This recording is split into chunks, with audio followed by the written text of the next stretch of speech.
অবশেষে রাজনীতিতে আমাদের সেই কাঙ্ক্ষিত দৃশ্য, দর্শক, বিএনপি জামাত এনসিপি এক বিন্দুতে এসে অসম্ভব ঘটনা ঘটিয়ে দিচ্ছে, যেটা বাংলাদেশে কখনো সম্ভব ছিল না।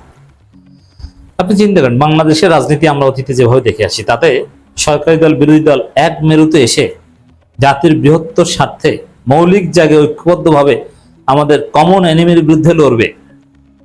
Did you imagine? না, কখনো এই দৃশ্য ছিল না। পুরোটা উল্টো ছিল।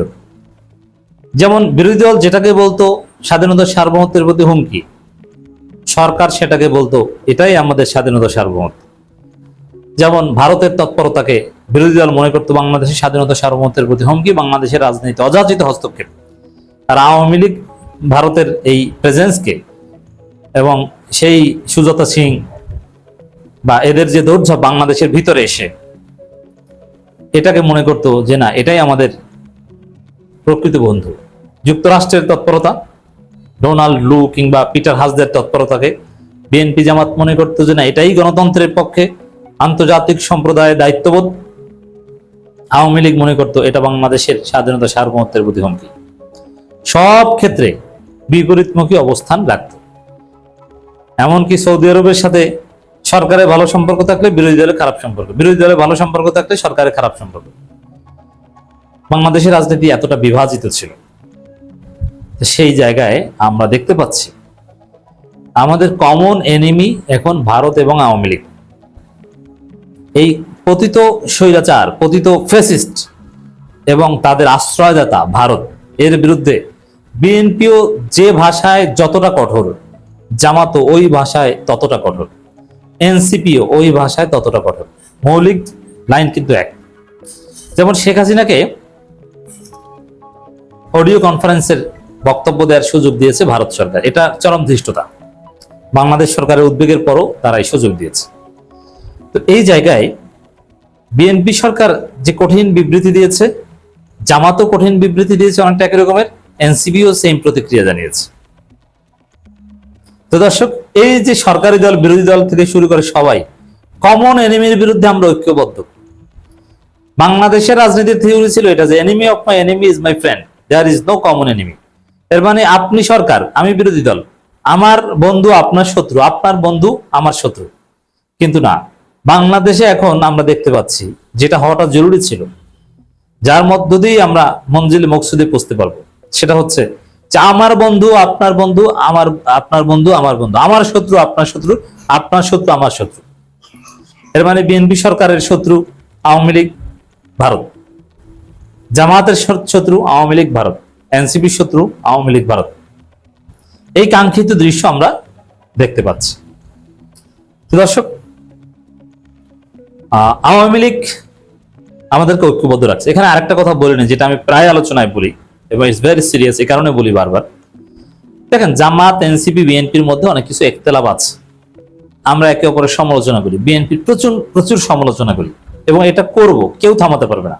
কোনো আইন কানুন আমাদের সমালোচনা থামাতে পারবে না, কোনো ভয় ভীতি আমাদের সমালোচনা থামাতে পারবে না। মারামারি হয়, নাক চোখ ফাটিয়ে ফেলে, চোখ নষ্ট করে ফেলে, তা সত্ত্বেও মনে রাখবেন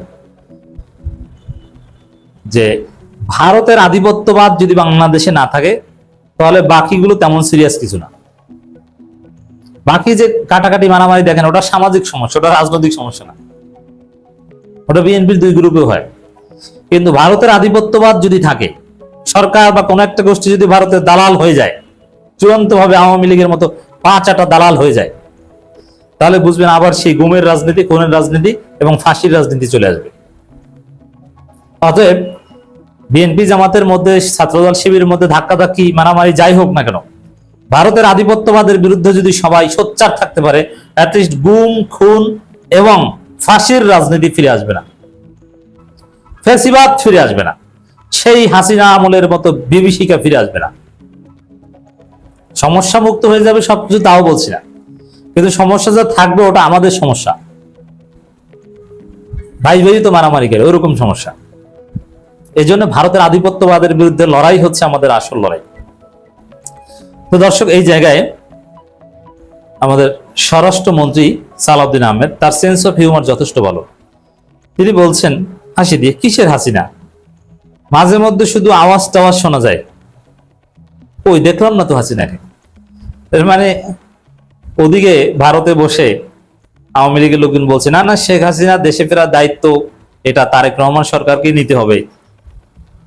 ভারত শেখ হাসিনাকে বাংলাদেশে ফিরিয়ে দিবে তারেক সরকারকে ম্যানেজ করে, এবং ভারত বিএনপিকে বলে কয়ে আওয়ামী লীগের উপর নিষেধাজ্ঞা প্রত্যাহার করাবে। এইসব ব্যাখ্যা দিচ্ছে আওয়ামী লীগের লোকজন ভারতে পলাতক থেকে। কিন্তু স্বরাষ্ট্রমন্ত্রী এক হাসিতে আওয়ামী লীগের সমস্ত আশা ভরসা স্বপ্ন ন্যারেটিভ সব ধুলোয় মিশিয়ে দিয়েছে। কিসের হাসিনা? মাঝে মধ্যে শুধু আওয়াজ টাওয়াজ শোনা যায়। মানে হাসিনা কই? হাসিনা জীবিত আছেন কিনা এটাই সন্দেহ, যে হাসিনা বলতে তো কিছু নাই। তো দর্শক, মানে হাসিনার অস্তিত্বই স্বীকার করে না বিএনপি সরকার। সেখানে হাসিনাকে বিএনপি সরকার মানে পুনর্বাসন করবে, এটা তো প্রশ্ন আসে না। এবং ভারতের বিরুদ্ধে যে বিবৃতিটা পররাষ্ট্র মন্ত্রণালয় দিয়েছে, সেখানে সেই কথার একটা সার কথা হচ্ছে যে শেখ হাসিনা প্রশ্নে কোনো আপোষ আলোচনা এটা বিএনপি সরকার কখনো করবে না। এমনকি আর একটা মজার ঘটনা বলি, বিএনপি এমন জায়গায় যাচ্ছে যে আওয়ামী লীগ শেখ হাসিনা প্রশ্নে কোনো আপোষ সম্ভব না। কারণ এই জুলাই আন্দোলনকে আমরা জুলাই বিপ্লব বলতাম, কিন্তু বিএনপি বলে আসছিল যে না বিপ্লব না, এটা অভ্যুত্থান। তারেক রহমান থেকে শুরু করে সালাউদ্দিন আহমেদ সবাই অভ্যুত্থান বলে আসতেন, বরং বিপ্লব বললে তার বিরোধিতা করতেন। বরং বিএনপির লোকজন জুলাই বিপ্লব বলার বিরুদ্ধে বক্তব্য রেখে আসছিলেন। এমনকি বিএনপি চাপ দিয়ে প্রফেসর ইউনূসকে জুলাই বিপ্লব বলা থেকে ফিরিয়েছেন। প্রফেসর ইউনূস ক্ষমতায় এসে সমস্ত ভাষণের প্রথম দিকে জুলাই বিপ্লব বলতেন, কিন্তু একটা পর্যায়ে প্রফেসর ইউনূস বিপ্লব না বলে অভ্যুত্থান বলা শুরু করেছেন। বিপ্লব এবং অভ্যুত্থান এটা আকাশ পাতাল পার্থক্য, এর মধ্যে অনেক হিকমত আছে।